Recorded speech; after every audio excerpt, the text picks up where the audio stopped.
When my husband finally shared his true desires, I found myself laughing at first. I truly believed he was just joking.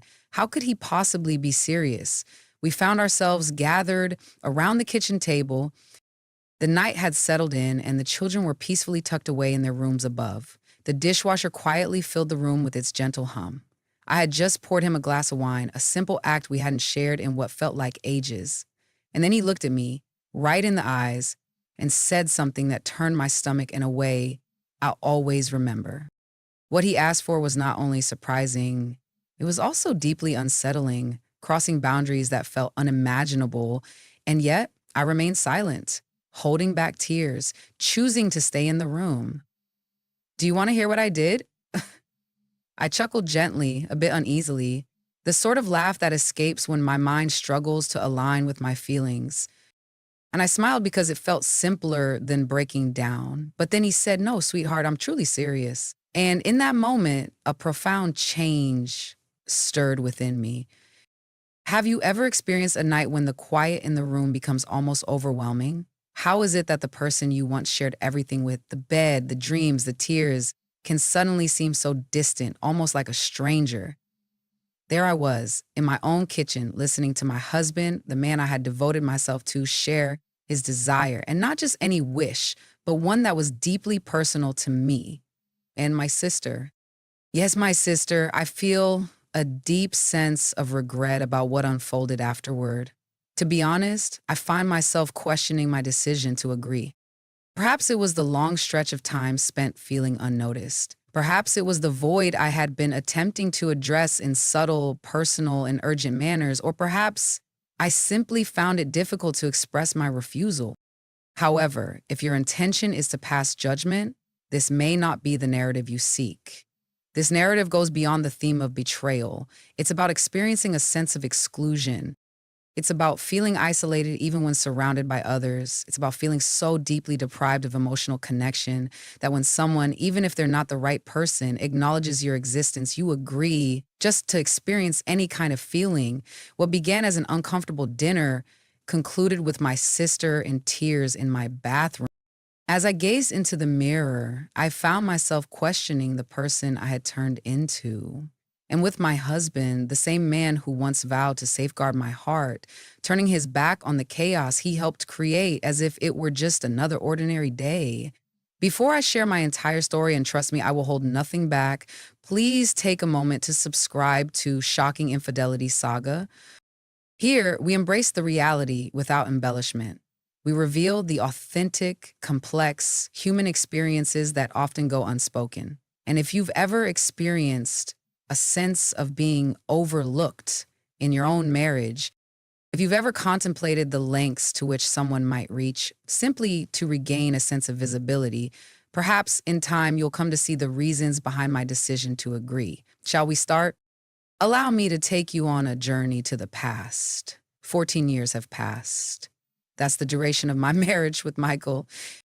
We've created a life together with 2 children, a home to call our own, soccer games, PTA meetings, and dinners as a couple, following the familiar routine.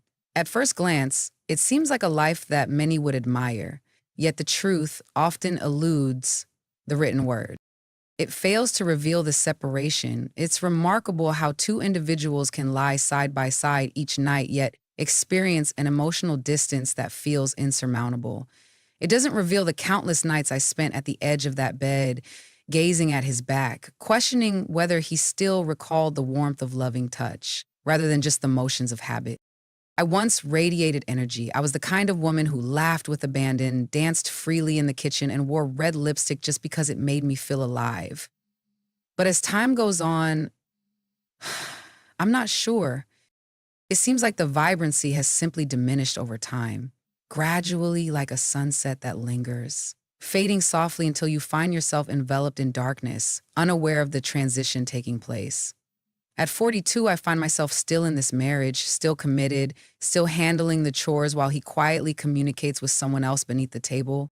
Michael, my husband, is quite accomplished. He leads a tech company, navigates the roads in a stylish car, and wears a cologne that leaves a lasting impression on everything around him. To the outside world, he appears captivating, insightful, and refined. To me, he feels like a lingering presence, a man who is present in body but has long been absent in spirit. He's the type of husband who marks the calendar for birthdays, yet overlooks the simple act of checking in on my well being. He'll buy me a new phone. Yet he hasn't met my gaze at dinner since our youngest turned 10. He shares warm smiles with waitresses and engages in lighthearted banter with the mothers during school pickup. Yet within the walls of my home, there is only quiet.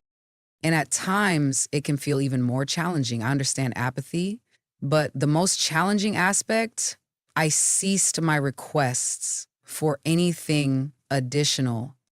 At a certain moment, remaining quiet feels easier than facing the pain of being turned away. Then there's my sister Jessica. She's 7 years my junior and possesses a captivating presence that draws attention the moment she enters a room. She exudes a quiet warmth that draws people in without any need for flair. Illumination, unburdened. I have always been the one who embraces life with a lighter heart than you. She would twirl joyfully on the tables as I quietly tidied up the aftermath. Yet I never felt jealousy towards her. Not quite, perhaps I truly did. She came to stay with us a few months back, just for a short time. She spoke. Following a tumultuous separation, a man she believed would be her future partner vanished from her life after 2 years of shared moments. She felt utterly shattered. As her older sister, I acted in the way that any caring sibling would. I opened my heart for her within the walls of our home, within our everyday lives. Throughout my journey, it was meant to be a short-lived situation. Our house is truly a sight to behold. 3 bedrooms, a meticulously cared for lawn, soft lighting that creates a comforting ambiance. It's the sort of home that radiates warmth and togetherness. Yet it feels so superficial, like an exquisitely arranged sanctuary. Everything is in order. No spirit. The kitchen carries the lingering scent of vanilla candles mixed with the faint trace of burnt coffee. Family portraits adorn the walls, showcasing cheerful expressions, coordinated outfits, and bright smiles. Yet there are moments when I gaze at them and they seem distant, as if they've drifted away from who we are. They seem distant and unfamiliar. It felt like a life we were only acting out, because beneath those cheerful images lie neglected meals, unanswered calls, disagreements that lingered, simmering beneath the surface, filled with unspoken feelings and fleeting looks, nuanced ones. The connection between Michael and Jessica. I began to observe it in subtle instances, the way he gazed at her when she found joy and laughter, his unexpected willingness to lend a hand whenever she was nearby, how his gaze held for just a moment longer than necessary when she entered the room in one of those soft, comfortable t-shirts she enjoyed wearing at home. Initially, I dismissed it. I reassured myself that he was simply showing kindness. Jessica was in pain, and he was doing his best to create a sense of belonging for her. Isn't that true? But my instincts, my intuition whispered a different truth. It inevitably happens, that unsettling sensation deep within you when things feel off. Yet, I chose to overlook it, because recognizing it would require confronting a reality I wasn't prepared to accept. I was already burdened with so many unresolved questions about our marriage. We created our own little world. I put on a smile when it was expected of me, ensured Jessica felt at ease, helped Michael find his peace. I held it all together. From the outside, we appeared to be a family, yet beneath the surface, decay lingered within the walls, like a quiet erosion, slowly undermining the very essence of what I believed I had built. And in some way, I felt it within me. Just a single spark is all that's needed. A daring, unsettling, impulsive ignition to let it all go. And Michael, he clutched the match tightly. It took place on a Saturday evening, only the 3 of us. Michael, Jessica, and I gathered at the dining table. The children are already settled in for the night. The house felt eerily still. Soft melodies floated gently through the air. Soft jazz filled the air, a familiar choice of Michael's when he aims to create a special atmosphere. Even though I never truly understood what type it was, we had just wrapped up our meal. I prepared chicken piccata. Jessica retrieved the familiar bottle of red wine that held a special place in her heart. We felt a sense of fullness, warmth, and just the right amount of tipsiness. that allowed us to lower our defenses, even if only a small amount. We shared a moment of laughter over something Jessica mentioned. I can't seem to recall what it was anymore. Just something fun and playful. And then, unexpectedly, Michael leaned back in his chair, took a slow sip of wine, and remarked, "Isn't it fascinating how free some couples feel these days?" Initially, it didn't sink in. I believed he was referring to feelings, perhaps on a spiritual level. So I tilted my head and inquired, "How did you find freedom?" And then he finally spoke those words. You know, like those couples who share a deep connection without being overly clingy, who express themselves more openly, with faith, with deep affection, like accepting and understanding things, exploring connections with multiple partners, that kind of experience. He mentioned it with such nonchalance, so effortless, as if he were casually discussing the weather. It felt like we were sharing thoughts about a podcast. Not what this was turning into. I sensed my grip on the wine glass grow firmer. Jessica laughed softly, with a sense of sincerity and naivety, and playfully rolled her eyes. "Oh dear, you've been watching those unusual documentaries again," she remarked, shaking her head and casually popping a grape into her mouth as if nothing had just changed. What about me? I found myself laughing as well, yet it felt so distant from reality. It was a laugh that escaped your lips before your heart could catch up. Because my heart was beginning to quicken, the discussion shifted, or perhaps they simply allowed it to fade away. Michael filled another glass of wine. Jessica wrapped herself in a blanket and settled onto the couch, her legs tucked beneath her, a familiar comfort that felt like home. As I washed the dishes, my hands felt strangely unfamiliar, as if they were not my own. Yet my thoughts were trapped. Trapped in that thought, haunted by the way his gaze lingered on me when he whispered, "Someone close, a person you can rely on." That night, I remained silent, not as long as Jessica was present, not when we exchanged our good nights, and I settled into bed beside him. Not even when I gazed up at the ceiling in the dark, hearing his steady breathing next to me, peaceful, at ease, as if he hadn't just revealed something I wasn't prepared to confront. It was only the following evening, after Jessica had stepped out for a walk and the children were absorbed in their video games, that he revisited the topic. We found ourselves in the kitchen. I was gently cleaning the counter. He stood behind me, silent and contemplative. "It feels overwhelmingly silent. You know I would never do anything to harm you," he said. I felt paralyzed. That phrase always signals that something significant is on the horizon, and whatever it was, I sensed it wouldn't end well. "I'm serious about this," he went on. "I could never bring myself to do anything that would hurt you. However, if you're willing to explore this, we could deepen our connection like never before." I slowly turned around. "Michael, can you clarify what you mean?" And then he spoke it openly, without remorse, without a moment's pause. "What if we invited someone close to help us reconnect emotionally? Someone we both trust?" My heart sank. My body felt a chill wash over me. "I'm not suggesting that anything needs to occur," he added hastily, "but consider it for a moment. We share a deep bond and care for one another. We have faith in one another. It's not as if it would be considered betrayal. It would be an experience unlike any other, something profound." I remained silent. I was unable to. I stood there, dish towel in hand, gazing at the man I believed I understood. This man who would gently kiss my forehead before heading to work, who shed tears of joy when our daughter entered the world, who would softly whisper his love into the back of my neck when he believed I was asleep.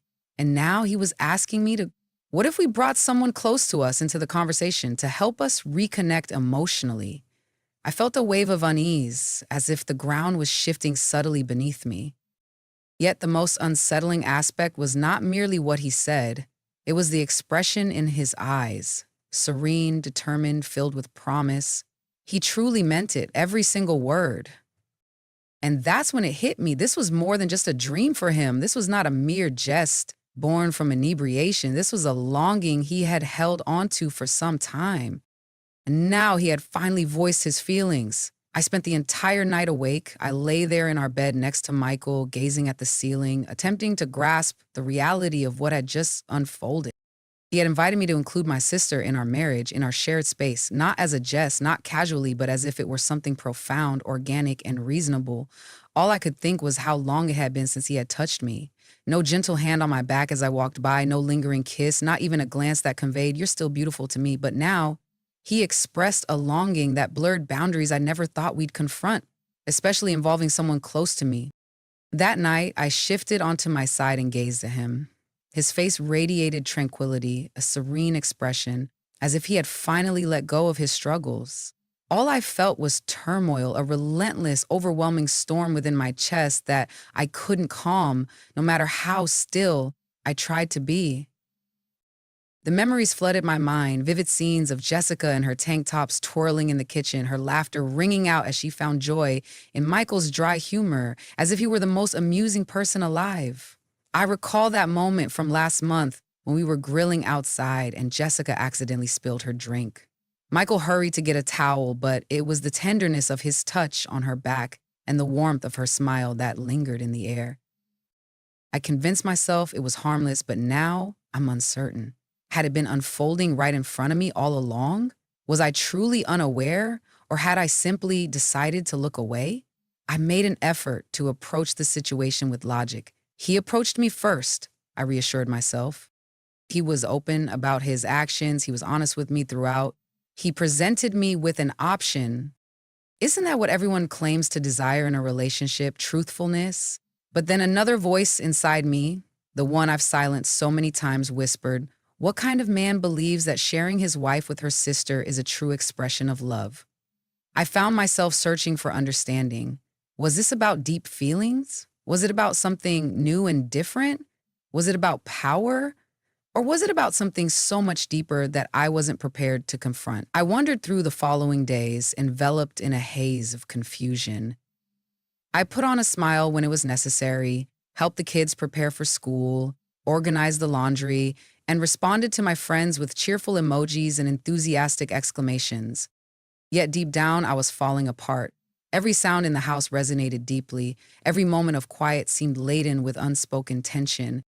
And Jessica, she was simply being herself, laughing heartily at TikToks, enjoying board games with the kids, preparing smoothie bowls in the morning, as if she were unaware of the storm brewing around her. One morning, I decided to gently explore the topic, just in a relaxed way over coffee. I mentioned, "Have you ever considered how unusual some relationships can be these days?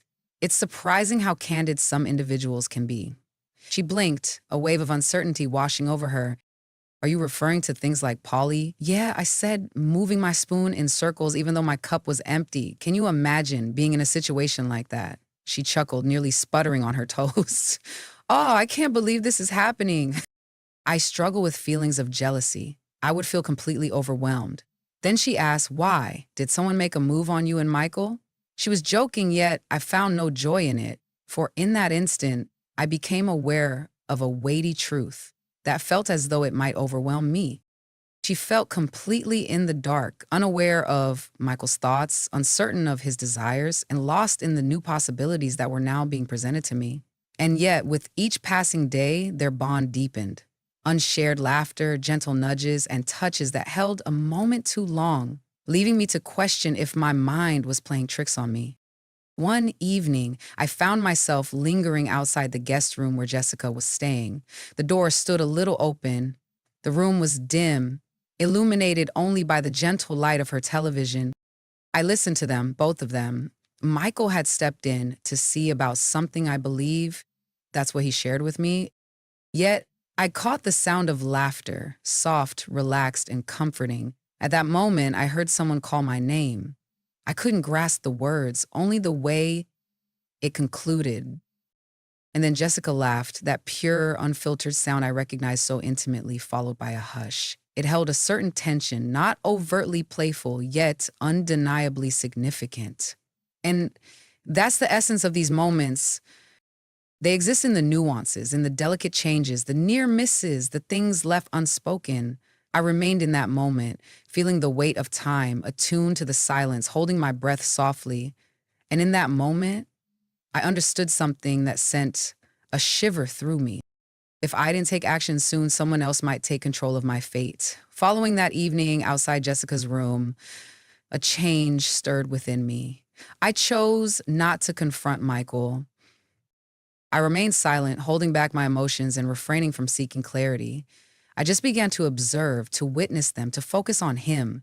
Each fleeting instance turned into a testament. Each smile, each touch, and every time Jessica called his name with that familiar, playful tone, reminiscent of the way she used to address her boyfriends in our youth. And Michael began to transform. He started to pay more attention.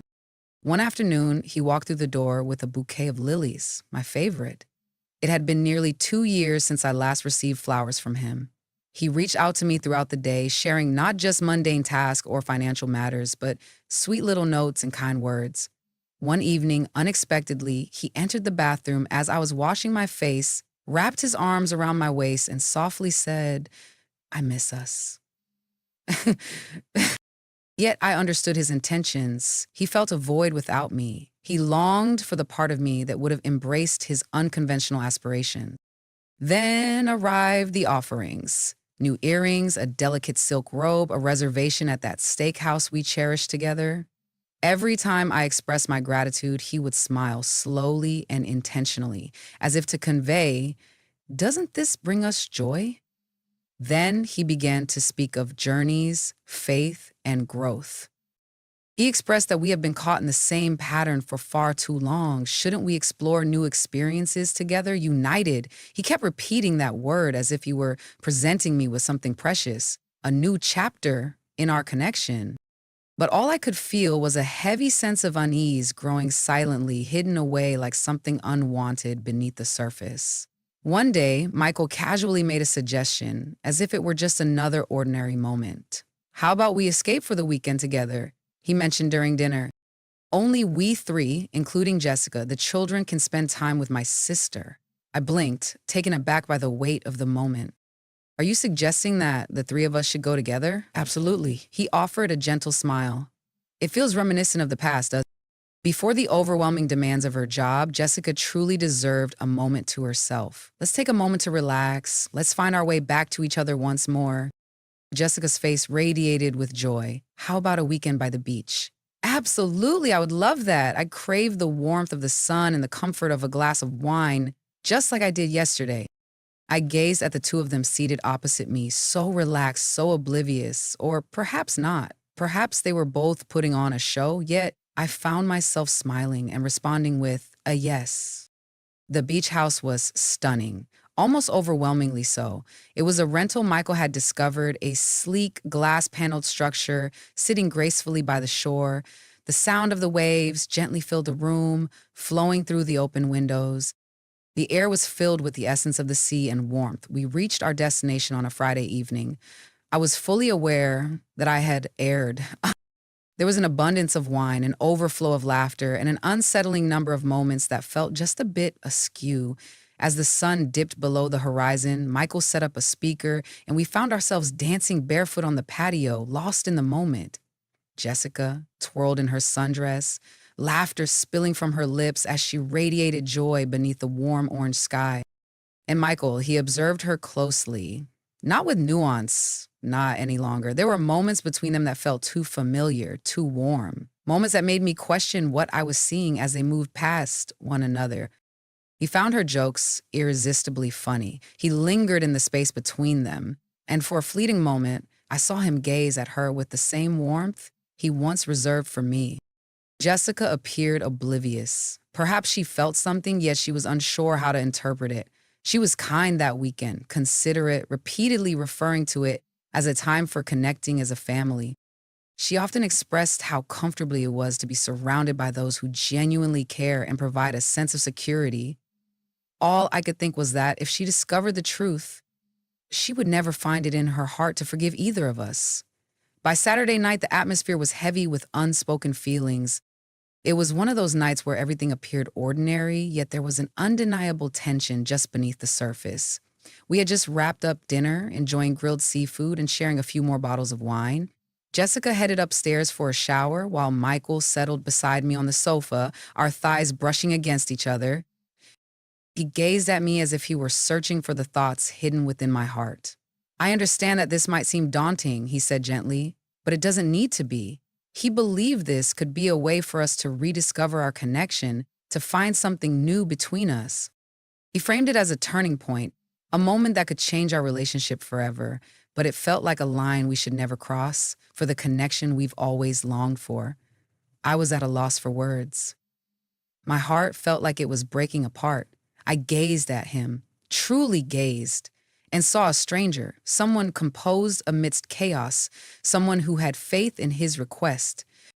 What makes it even harder, somewhere within me there was a part that yearned to trust him as well, to trust that this would bridge the emptiness between us, to trust that this would finally make me whole. I can't explain what happened. Perhaps it was the wine. Perhaps it was the anxiety. Perhaps it was the complicated desire that if I surrendered, I could somehow shape what followed. But I nodded just once, gently, and everything that came after turned into a haze I can never forget. That night was still, almost unnaturally still. After I nodded, there was a moment of stillness. Michael didn't spring into action. He simply sat beside me, smiling with a warmth that felt almost gentle. He reached for my hand, pressed a gentle kiss to it, and murmured, "Trust me." In that moment, I found myself following his lead. She came into the room, casually dressed, looking like the carefree sister I had always known. She reminded me of the little sister I once braided hair for, tucked in and shielded from nightmares. She looked carefree, like the sister I used to protect. Meanwhile, I felt the weight of everything unsaid pressing on me. We were nestled on the couch, the wine continuing to pour, the warmth of the fireplace enveloping us. And Michael said it just like that. He brought up an idea that made my heart race, something about all of us spending more intentional time together. I wasn't sure what he truly meant. Jessica blinked, her expression shifted, revealing a blend of uncertainty and shock. What? She laughed, but it was a nervous kind of laugh, the sort that climbs too high and too quickly. "You must be kidding, right?" Michael gazed at her, composed and unwavering. "No," he said. "We trust each other and believe in our bond. This could be an opportunity to explore something meaningful, something different." Jessica turned to me, her eyes wide, filled with a sense of urgency. "Wait, are you both all right with this? Are you certain?" I chose not to respond. I was unable to. The words lingered in a space between my ribs and my throat, so Michael spoke for both of us. "We are certain," he replied. "This is about understanding and closeness. We all desire a deeper connection." And then everything began to change. I didn't hold them back. I remained silent. I simply observed as it all happened. It felt as if I were detached from my own existence, as if I were observing from a distance, a quiet observer to the chaos of my own disintegration. Jessica leaned back, her mind racing, caught in a whirlwind of thoughts. Michael approached her deliberately, and I remained motionless, not from ease, not from agreement, but from a sense of emptiness. It felt as if I were witnessing a vehicle glide dangerously close to a precipice, powerless to intervene. But then, just as the moment was about to unfold, before that last boundary was crossed, Jessica withdrew quickly, in an instant. Her expression shifted. Her entire body tensed. She rose to her feet, shaking her head. Her voice trembled as she spoke. "This doesn't feel right," she expressed. "I just can't go on like this. This feels completely overwhelming. What are we doing?" She gazed at me, truly gazed, and in her eyes I witnessed a fracture. Then she turned and dashed upstairs, hurried into the guest bathroom and secured the door behind her. I didn't pursue her. Michael didn't either. We just sat there, enveloped in this silence, the kind of silence that feels vibrant. It was overwhelming, filled with unspoken words. Michael rose slowly, ran a hand through his hair and whispered, "She'll be okay." It's overwhelming, everything happening at once. As if that somehow eased the burden, it felt as if everything that just occurred had been wiped away. But what about me? I sat still on that couch in the beach house, the fire crackling beside me, a glass of untouched wine in my hand. All I could think was, what just happened? Jessica stayed inside that night. We could hear her soft cries just once through the door. And that was the final moment, The last time she ever met my gaze, I lost her that evening. Not due to the events that unfolded, but due to the near miss. Because I failed to intervene, because I failed to safeguard her, and in doing so, I neglected my own well being because I allowed silence to convey my thoughts. And in that silence, everything was revealed. By morning, Jessica was no longer there. No farewells, no clashes. There was no note.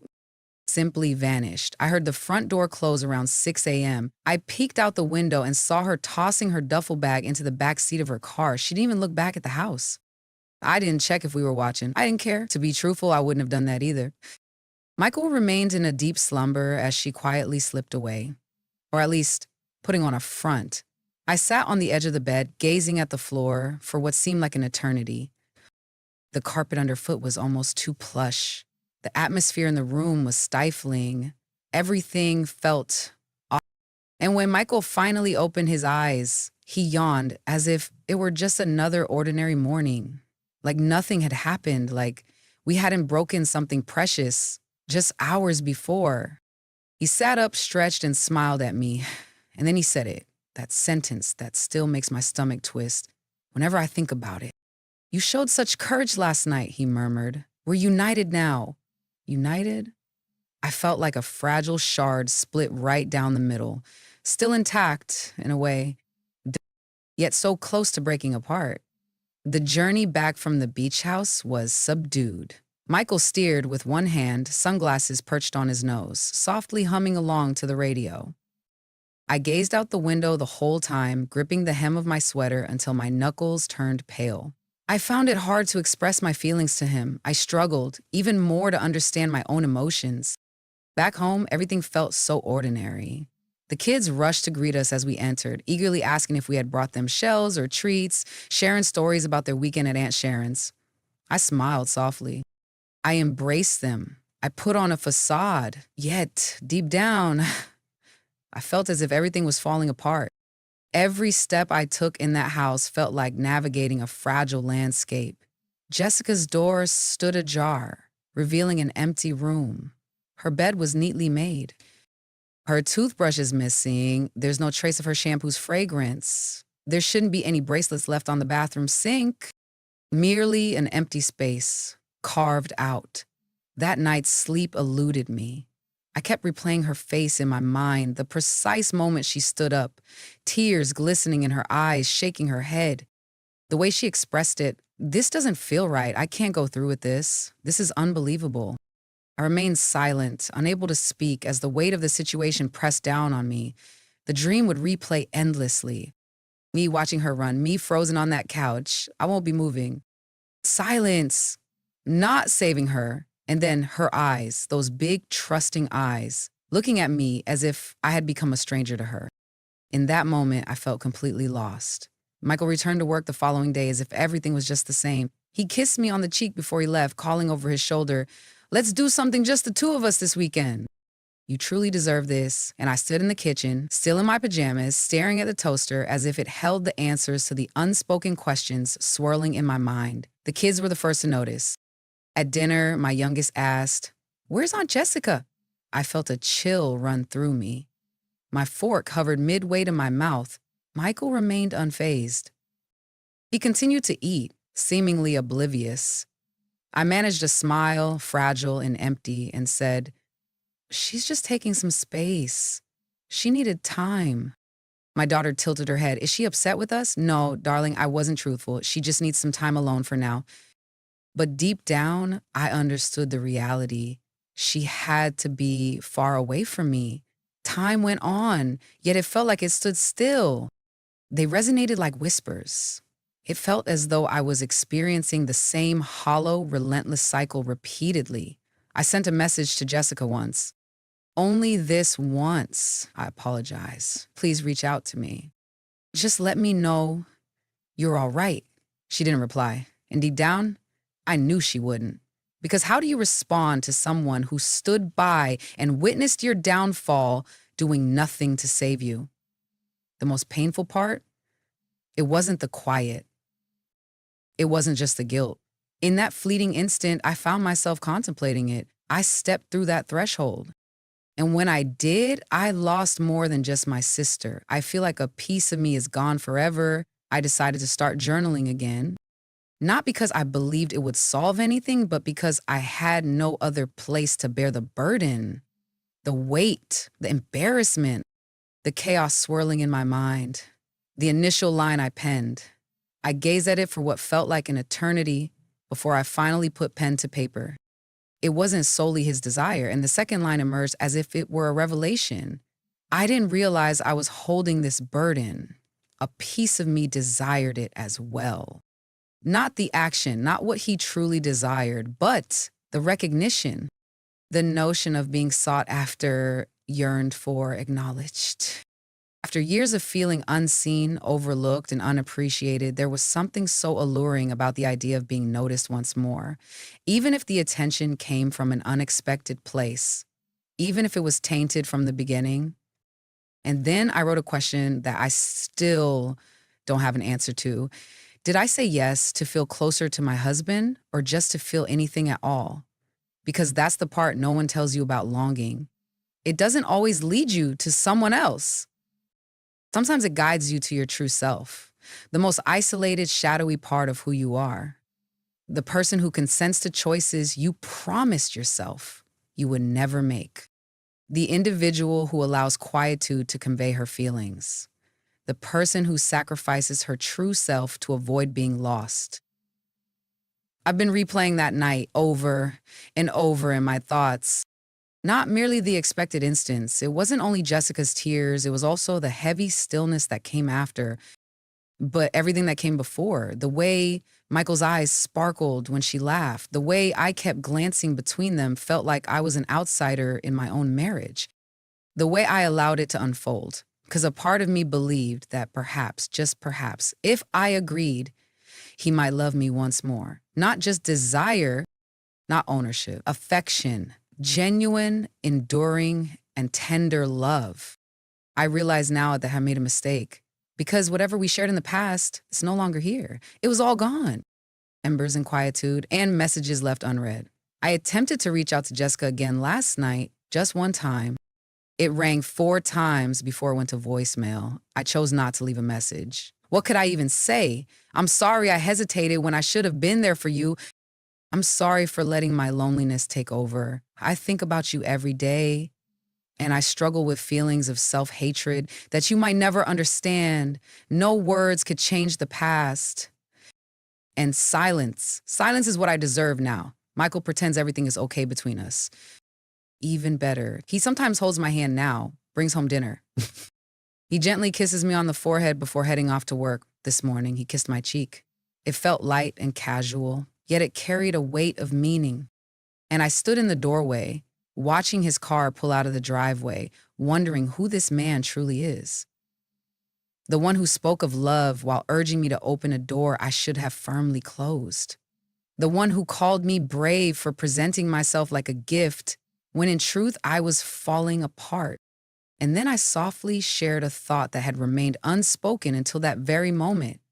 I don't know if I can ever feel that way about him again, I whispered softly.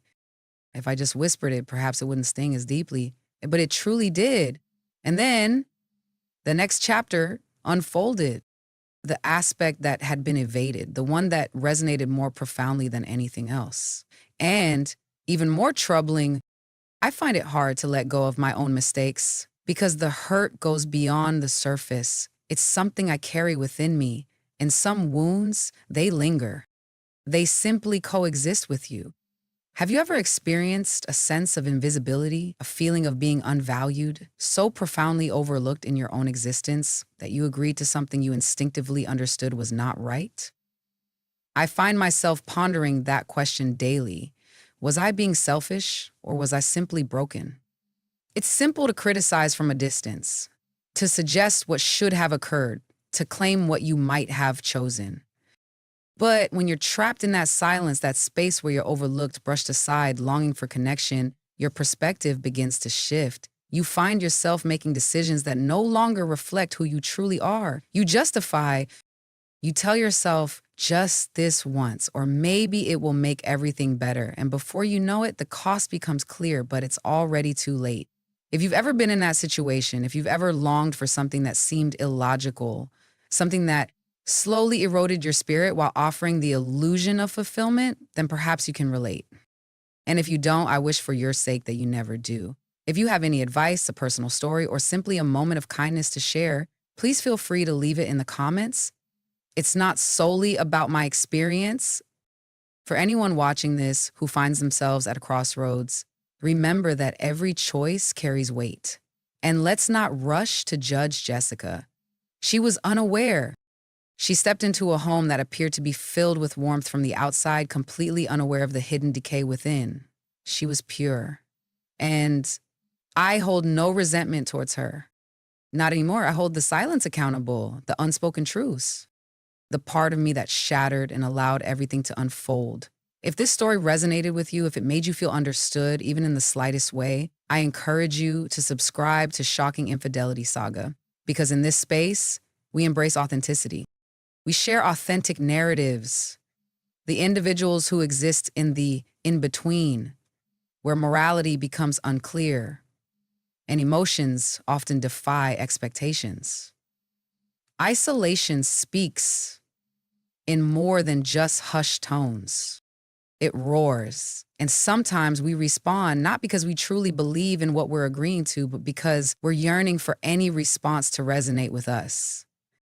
Longing for recognition, embraced, selected.